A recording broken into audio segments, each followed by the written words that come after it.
While you've got the ground opened up, I bought these experimental soil nutrient sensors. Wireless things, supposed to monitor moisture and pH. Could you just pop these 6 little plastic things in the ground for me while you're aerating? Right under the sod along the path? I held up one of my completed, powder-filled, but sealed devices, hoping it looked vaguely sensor-like. Mike picked one up, turned it over. Huh.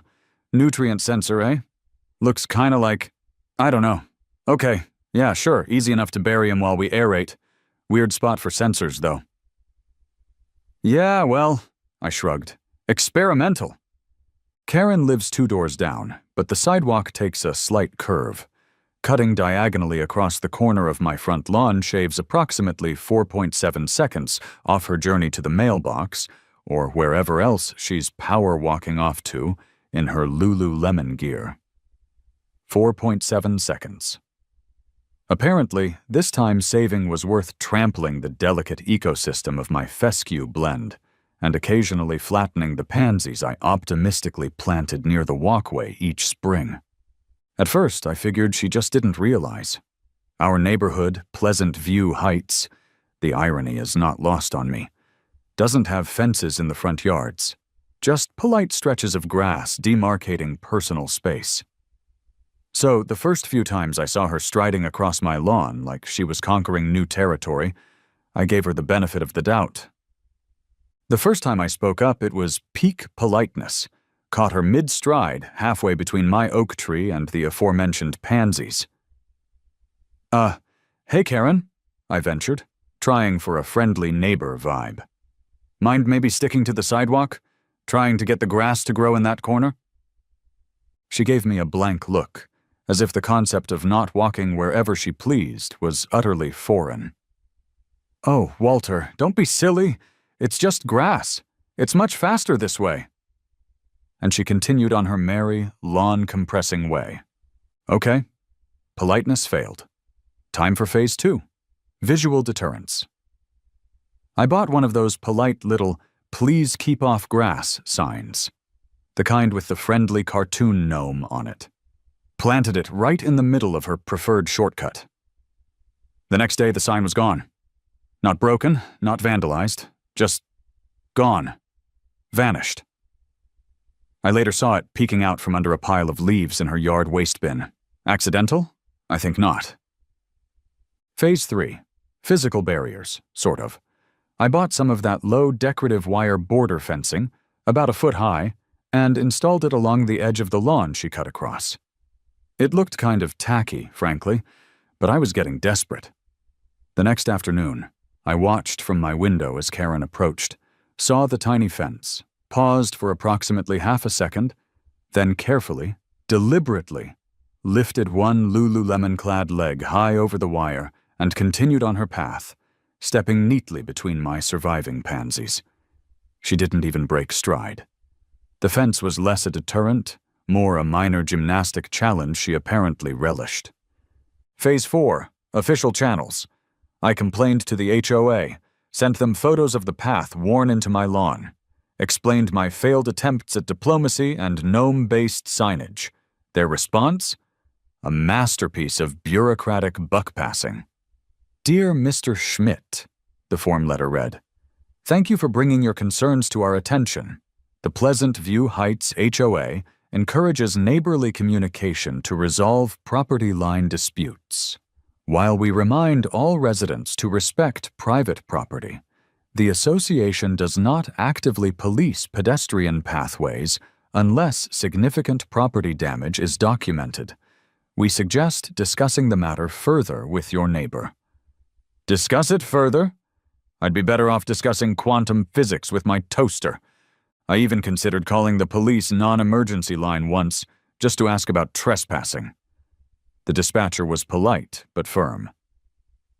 Sir, unless she's causing damage, refusing to leave when you ask her while she's on the property, or there's a no trespassing order in place, it's generally a civil matter. We can't station an officer there to watch your lawn. So there I was. Polite requests ignored. Signs vanished. Fences hurdled. HOA useless. police powerless. Karen continued her daily diagonal march across my lawn with impunity, sometimes even waving cheerfully if she saw me watching, as if daring me to do something about it. My grass was developing a permanent cow path. My pansies had given up the ghost, and my simmering resentment was reaching boiling point. My buddy Dave, over beers one night, offered his usual brand of helpful advice. "Dude, just get a dog," he suggested. "A big one. Let him greet Karen next time she cuts across." Tempting, I admitted.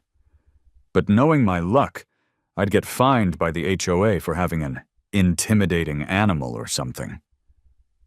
Okay, Dave mused. Motion-activated sprinkler? Tried it, I sighed. She complained to the HOA about me getting her wet on my property. They sent me a warning about water nuisance. Unbelievable. Dave shook his head. All right, think outside the box. What startles people but doesn't actually hurt them? A loud noise? She'd just call the cops for disturbing the peace. A bad smell? HOA violation for sure. Something messy? I ventured, thinking about Fifi, the mud dog from that other story I definitely don't remember. Dave's eyes lit up. Messy? Yeah, like, what if every time she stepped on your lawn, she got slimed, like on those old Nickelodeon shows? Slime might be hard to implement, I mused, and probably violate 17 environmental regulations. But messy, startling, harmless? The gears started turning. What about color? Color. Bright, obnoxious, impossible to ignore color. The kind they use in those color run things or the holy festivals. Powdered, non-toxic, biodegradable cornstarch dyed in hues that would make a unicorn jealous. What if Karen's shortcut suddenly became a rainbow gauntlet? The idea took root and blossomed with terrifying speed. Forget slime, forget noise. A sudden, unexpected explosion of color. It wouldn't hurt her, not physically, but it would definitely startle her. It would definitely mark her literally as a trespasser. And the sheer mess involved in getting neon pink powder off white sneakers? That might just be inconvenient enough to make her reconsider her route. This wasn't about causing harm. It was about creating a consequence. A harmless, washable, but deeply annoying consequence. I needed booby traps. Harmless booby traps. Powder mines. My late-night internet searches shifted from how to get grass stains off sidewalks to DIY pressure plate trigger mechanism, non-toxic bulk color powder, and simple pneumatic puff device. I felt like a suburban Wile E. Coyote, plotting the downfall of my own personal roadrunner, though Karen was significantly less speedy and much more annoying. I ruled out anything complex or potentially dangerous. No explosives, obviously.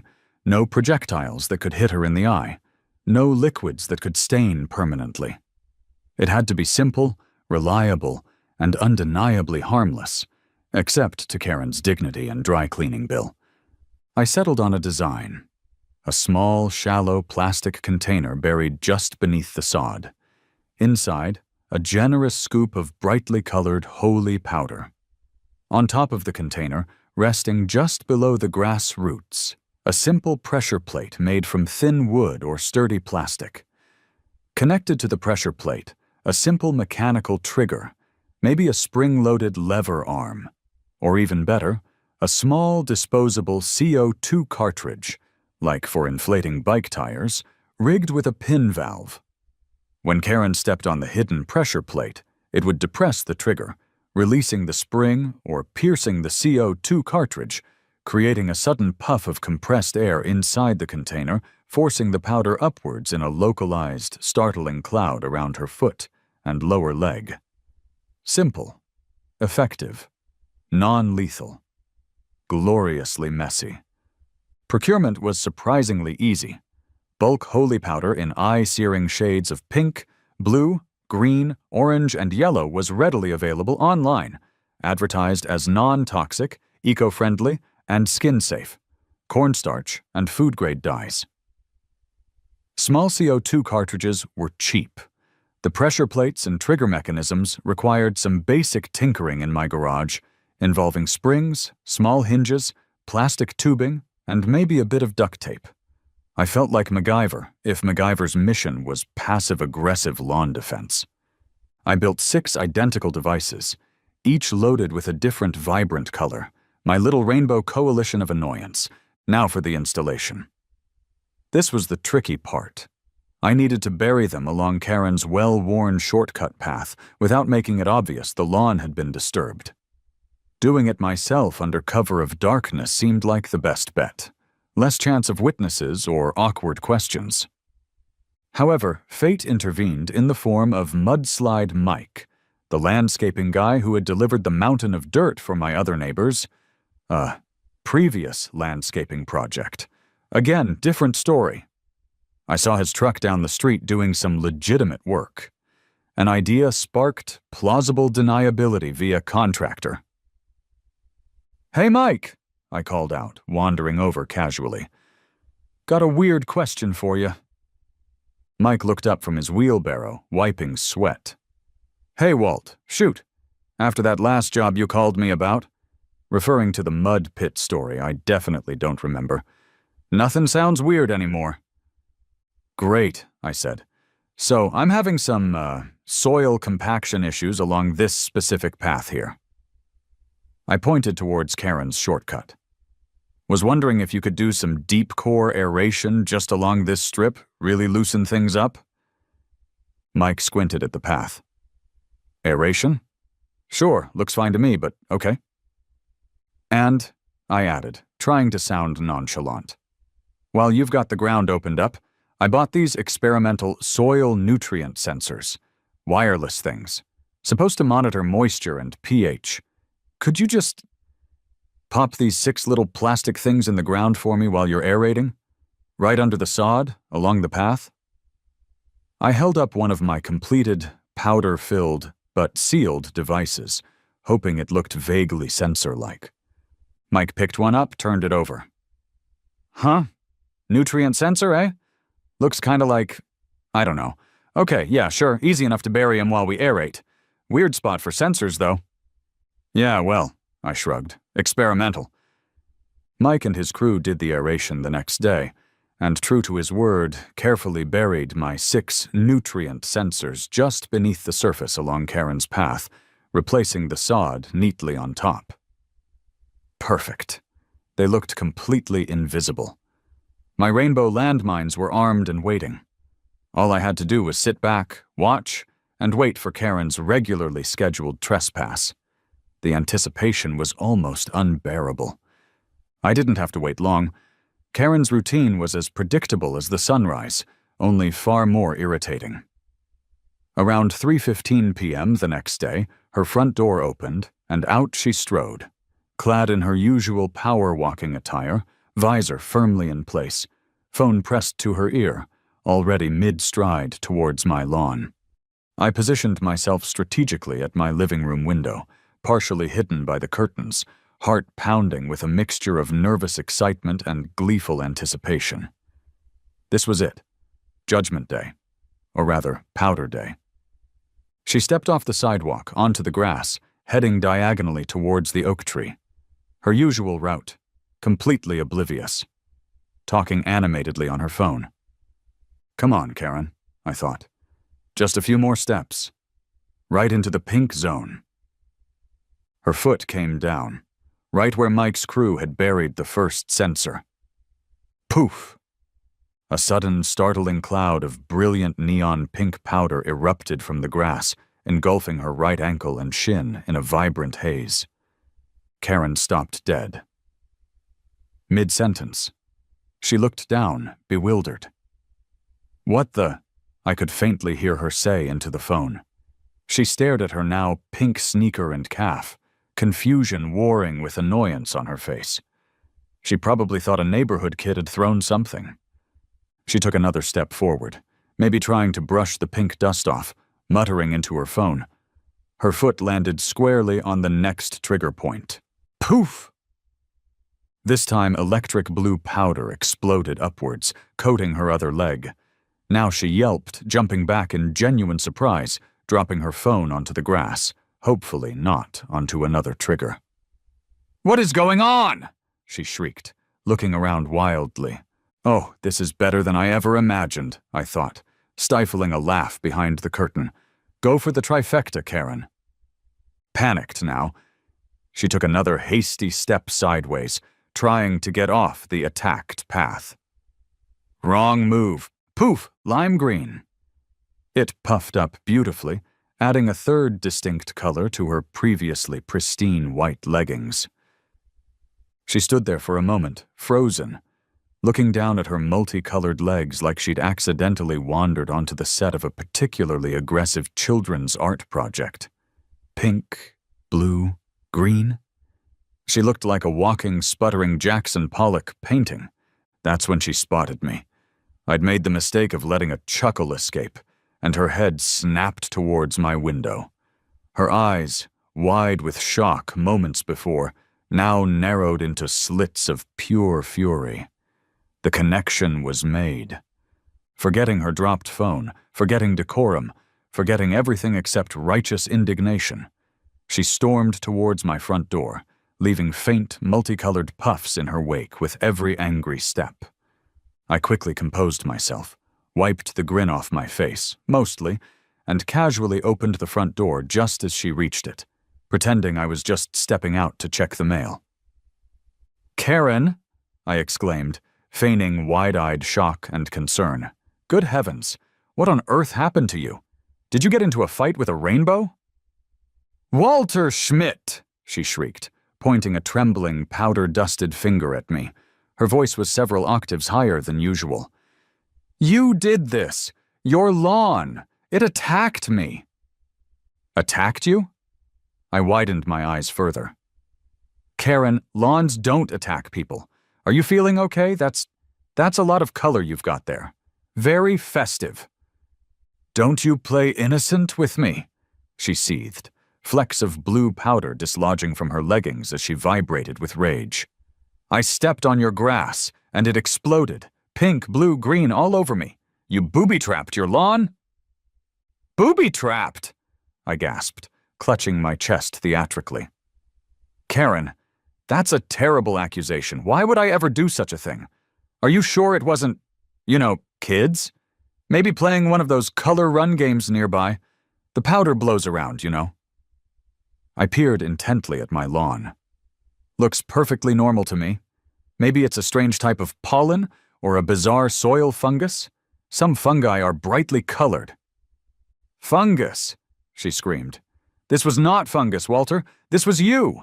I saw you lurking in the window. You deliberately set traps for me." "Karen?" I said soothingly, adopting a tone one might use with a hysterical toddler, which probably didn't help. "I assure you I have no idea what you're talking about. But perhaps this is a sign? Maybe the universe is telling you that cutting across private property isn't the best idea. Seems hazardous, wouldn't you say? Maybe stick to the sidewalk. It's much less colorful." I gave her my most innocent, helpful smile. She just stood there, sputtering, momentarily speechless, dusted in neon hues, looking utterly defeated and ridiculous. Finally, she let out one more incoherent shriek of rage, spun around, leaving a faint pink cloud, snatched up her dropped phone, and stormed back towards her house, presumably to call the authorities, the HOA, the CDC, and possibly NATO. I watched her go, then allowed myself a slow, satisfied grin. Operation Color Cloud, successful beyond my wildest dreams. Now for the fallout. The fallout, much like the powder cloud, was immediate, colorful, and spread rapidly. Karen, true to form, apparently spent the next hour on the phone, dialing every number she could think of that might possibly inflict bureaucratic pain upon me. First came the HOA. Brenda, the long-suffering office manager, called me. her voice tight with controlled panic. Walter? Brenda here. Just received a rather frantic call from Karen Dubois. Something about exploding colors? On your lawn? And her person? Exploding colors, Brenda? I feigned confusion. Goodness, no. Karen did stop by earlier, seemed quite agitated, had some sort of powdery substance on her trousers. Very strange. I suggested it might be pollen. Brenda sighed heavily. Walter, she sent pictures. She looks like she wrestled a unicorn and lost. She's demanding immediate action, citing bylaws about nuisances, unapproved landscaping, hazardous materials. Hazardous? I cut in quickly. Brenda, if there was any powder, I assure you it would be nothing more than harmless, non-toxic, biodegradable cornstarch, like they use in those fun runs. Perfectly safe. Unlike, say, trespassing repeatedly on private property. Just expect a violation notice, Walter, Brenda said wearily. Probably several. The notices arrived the next day, a veritable rainbow of infractions. Violation, creation of a public nuisance, airborne particulate matter. Violation, installation of unapproved subsurface landscaping devices. Violation, application of non-approved ground cover, multi-hued powder. Violation, potential environmental contamination via unknown powdered substance. I emailed Brenda the ingredients list for non-toxic holy powder. Violation, failure to maintain lawn in aesthetically uniform condition. And my favorite, violation, installation of prohibited booby traps, hazardous devices. They demanded immediate removal of the devices and professional lawn remediation, threatening fines that started steep and went vertical. Then came the police. Karen had apparently called them immediately after failing to get satisfaction from the HOA, claiming assault. 2 officers arrived at my door, looking profoundly unenthusiastic. Officer Miller, yes, him again, the poor guy must have requested a transfer away from my neighborhood by now, sighed when he saw me. Mr. Schmidt, he began, rubbing his temples. Let me guess. This involves your neighbor, Miss Dubois, and possibly colors? You could say that, officer, I admitted. She trespassed on my lawn again, and apparently encountered some unexpected powder. Right, Officer Miller said. Miss Dubois is alleging you deliberately booby-trapped your lawn to assault her with noxious chemicals. Noxious chemicals? I scoffed. Officer, it's cornstarch and food coloring, like kids play with, and they're not booby traps. They're harmless trespassing deterrents triggered only by direct foot pressure on my private property after numerous warnings to stay off were ignored. I explained the simple mechanism, emphasizing its non-injurious nature. I even offered to carefully dig one up to demonstrate, away from Karen's path, obviously. The officers exchanged a look. Did you warn her you were putting these powder puffers in? The younger officer asked. I warned her repeatedly to stay off my lawn, I countered. The method of deterrence shouldn't matter if she wasn't trespassing. Okay, look, Officer Miller said, clearly wanting this to be over. Technically, what you described doesn't sound like criminal assault. The powder is harmless. The devices aren't inherently dangerous projectiles or explosives. It's weird, really weird, but likely a civil matter. He turned serious. However, sir, rigging any kind of device like this, even harmless, carries risks.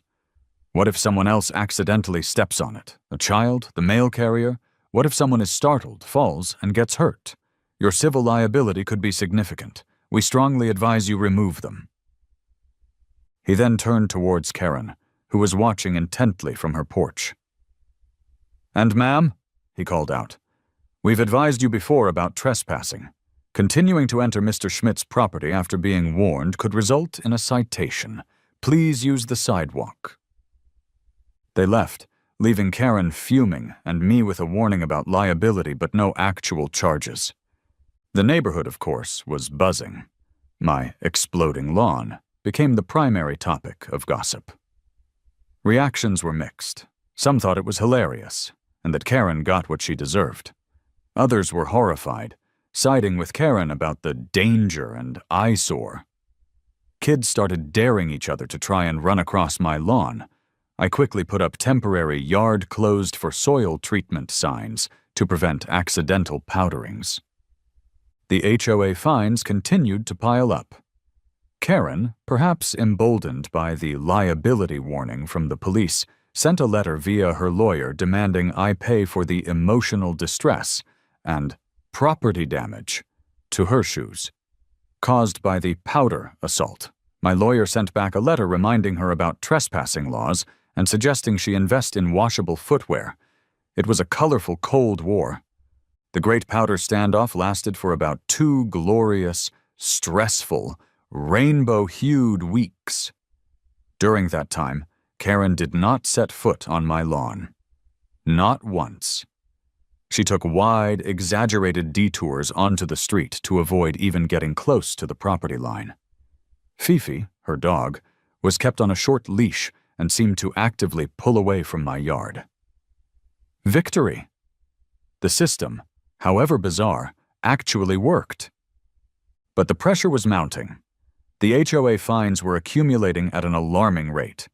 My lawyer advised that while criminal charges were unlikely, Karen could potentially sue me in civil court if she could manufacture some damages, and the HOA could eventually place a lien on my property for the unpaid fines, leading to a long, expensive legal battle over the validity of their bylaws regarding subsurface landscaping devices and aesthetic powder uniformity. The City Code Enforcement Office, while initially baffled, sent a notice requiring me to either get a permit for ground alterations or restore the lawn, citing the potential for the buried devices to interfere with utility line access, a stretch but plausible. And honestly, maintaining the powder mines was becoming a hassle. I had to carefully avoid stepping on them myself. Mowing the lawn was impossible, and the constant low-level anxiety about what if the mail carrier accidentally triggered one, or what if a neighborhood kid did try to run the gauntlet. The police warning about liability echoed in my head. The initial thrill of victory was fading, replaced by the weary reality of ongoing conflict. Maybe the point had been made. So, one quiet evening, under the cloak of darkness, and feeling slightly ridiculous, I went out with a trowel and carefully, meticulously dug up my 6 little powder bombs. Disarmed them, cleaned them out, filled in the small holes. By morning, the lawn looked mostly normal again, perhaps with a few oddly disturbed patches of sod. The rainbow landmines were gone. I sent a polite email to the HOA management office, CCing my lawyer and theirs, stating that the experimental soil nutrient sensors had been removed and the temporary soil discoloration was fading. I made no admission of guilt, offered no apology, but signaled the end of hostilities. The HOA, likely relieved to avoid a costly legal fight over exploding cornstarch, eventually agreed to waive the accumulated fines in exchange for my assurance that no further unapproved subsurface devices would be installed. Karen, seeing the danger had passed, and perhaps warned off by the police mention of trespassing citations, continued to use the sidewalk. A silent, unacknowledged truce settled over Maple Lane. So, what's the takeaway from my colorful crusade? Well, my lawn is back to normal, mostly. My relationship with Karen consists of icy silence and mutual avoidance, which is honestly an improvement. The HOA still sends me notices about the precise angle of my recycling bin, but not about exploding powder. Was it the most mature, sensible way to handle a neighbor cutting across my grass? Absolutely not. It was petty, passive-aggressive, and borderline insane. Did it cost me time, money for supplies and lawyer consultations, and a significant amount of stress? You bet.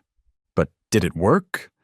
Did it finally, definitively stop Karen from using my lawn as her personal shortcut after all other methods failed? Yes. Yes, it did. Sometimes when reason fails, when rules are ignored, when politeness is met with entitlement, you have to get creative. You have to fight petty with petty, brightly colored, harmless explosions. It might not win you any good neighbor awards, but sometimes, just sometimes, it gets the job done. Now, if you'll excuse me, I think I see a dandelion popping up. Gotta maintain those community standards, right?